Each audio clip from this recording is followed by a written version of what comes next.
Hello, my name is Erin Harris, and I will be reviewing the work of Annie Leibovitz for my final video essay for my visual communications course with Professor Curtis Coates.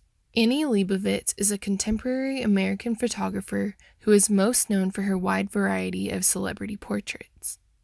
Her work is outstanding and revered by many because of the intimate view that we get to see of people due to her use of bold colors and high contrast within close-up and even sometimes provocative settings. Annie grew up in a military home, so she moved around frequently and began shooting pictures when her father was stationed in the Philippines during the Vietnam War. These photos sparked her interest in the subject, but she initially went to college at the San Francisco Art Institute with a major in painting. However, as she continued, she did photography as a hobby on the side, and she realized how much she enjoyed it. She said that developing photos in the darkroom was like watching a painting being formed, and it was much faster. Annie's first major job began with Rolling Stone magazine in 1970. Here, she was able to begin her style of capturing celebrities that are seen as elusive and unreachable in an intimate and revealing way. She soon climbed to the position of chief photographer, and she remained in that position for 10 years. As time progressed, Annie felt like she was being typecast as a photographer of rocker icons, so she accepted a job with Vanity Fair magazine in 1983 to expand her horizons. Here, she really was able to take even more liberty with her photography and has produced some of the most iconic photographs of celebrities that we have seen to this day. Annie has also produced several books that contain compilations of her work, and she has received several well-deserved awards, and many of her collections are represented in the Smithsonian Museum. What is interesting to me about her work is the use of bold colors and unique close-ups with the subjects she shoots. The boldness in the colors complements the sense of boldness that we feel when seeing her subjects in such an intimate way. This intimacy is sometimes created with her subjects being nude. However, it is mostly created by giving us a close-up and inside view into a particular celebrity's life. A couple of her earliest pictures with Rolling Stone magazine exemplify this well.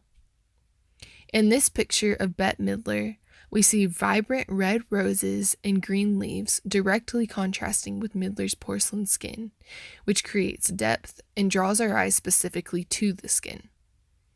Though Midler is clearly not completely nude, her pose and the placement of the roses in the picture suggests that she is at first glance. On the other hand, this photo of Yoko Ono and John Lennon has much less color, and it actually does feature Lennon completely in the nude. We still see the same depth with the contrast of Ono's black shirt and Lennon's skin. Though the nudity clearly catches our eyes, the part of the picture that brings the most interest is the kiss on Ono's cheek. Annie was able to catch an intimate piece of all three of these celebrities in a unique way. Historically, these types of photos, especially with Lennon's complete nudity, were unheard of at that time in the early 70s, which makes them even more of a statement. We can tell that these two photographs are older work, but in comparison to Annie's most recent work, her unique style can still be seen. In this picture, we are seeing Annie's portrayal of a young character from the movie Les Mis. Clearly, this child is not in the nude or even suggestive of it like her other photos, but we can feel a different type of intimacy from this photo.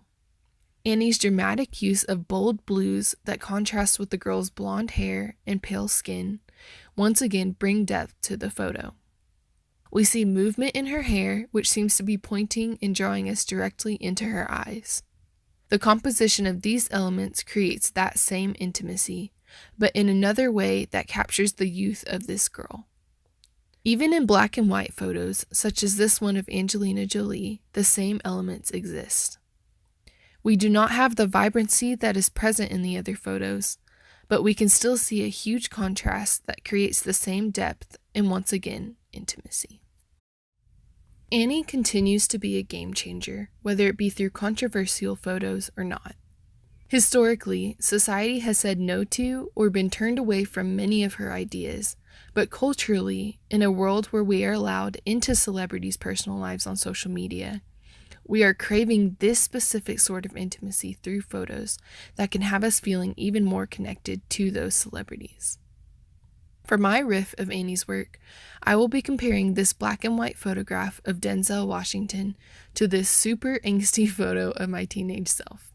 Annie's work, once again, embodies a contrast of shades to draw us in and bring curiosity about the shadow of the hand in this photo. We are instantly drawn to his eyes, and then we move in the direction of the fingers of the hand from there. This is taken from an angle directly facing Washington, which gives him a sense of intensity. My photo is obviously a selfie, and it is taken from a more upward angle. I feel that we are also instantly drawn to the eyes in this photo, but rather than following the hands to the edge of my face, I find myself more curious about the features that are peeking through the hand where they would normally be concealed. My picture does not have near as much contrast as Annie's, but we still feel a sense of intimacy due to how close up the image is. This picture goes right along with the cultural ideas discussed earlier. In a generation where people are craving intimacy, but finding it so rarely on social media sites where people promote the best version of themselves, this photo makes a statement about concealing the intimacy that Annie is so skilled at pulling out of people. Annie Leibovitz is still producing work like this today, along with always venturing after new projects and ideas. Her work will always be marked by her boldness with colors and positioning of subjects, even when she is not shooting portraits. She will continue to break boundaries with her photos, and I myself cannot wait to see what she produces in the future. As for me, I will stick to selfies with an occasional fancy Photoshop edit.